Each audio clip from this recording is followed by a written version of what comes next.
The rain tapped softly against the windows of the small cabin tucked deep in the woods. Inside, the fireplace crackled, casting warm light across the wooden walls. His touch was gentle, but his presence was powerful, steady like thunder rolling across distant hills. It was a simple moment, made perfect by the weight of all that had brought them to this point. In the stillness of early morning, Alina stirred, nestled in Jacob's arms. The world outside was chaotic, but in his embrace, time stood still. She listened to the rhythm of his heartbeat, each thump grounding her, reminding her she wasn't alone. Alina turned her head into the crook of his neck, breathing in his scent, feeling the rise and fall of his chest. "I still get scared sometimes," she whispered, her fingers tracing the outline of his jaw.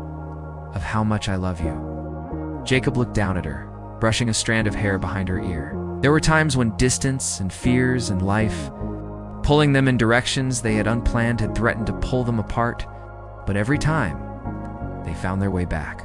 Not because it was simple, but because it was real. Her heart swelled. In his eyes, she saw the vulnerability that mirrored her own.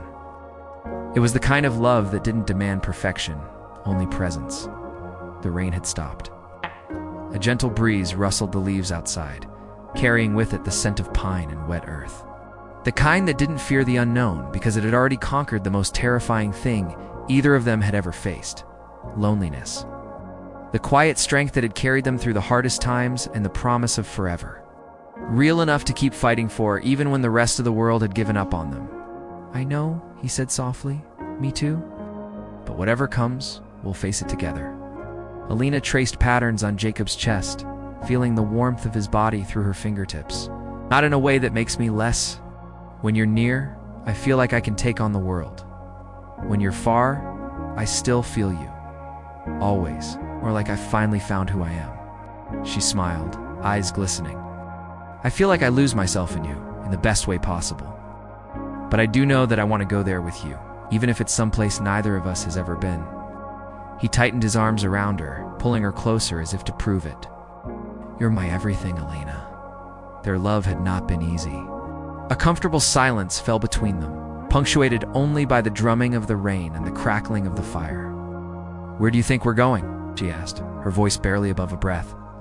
"I don't know," he admitted. She lifted her head to look at him, searching his face for any hint of a lie, finding only truth. It wasn't a grand gesture. It wasn't a sweeping, passionate declaration. As the sun rose beyond the misty trees, painting the sky in hues of gold and crimson, the two of them lay quietly, wrapped in each other's warmth.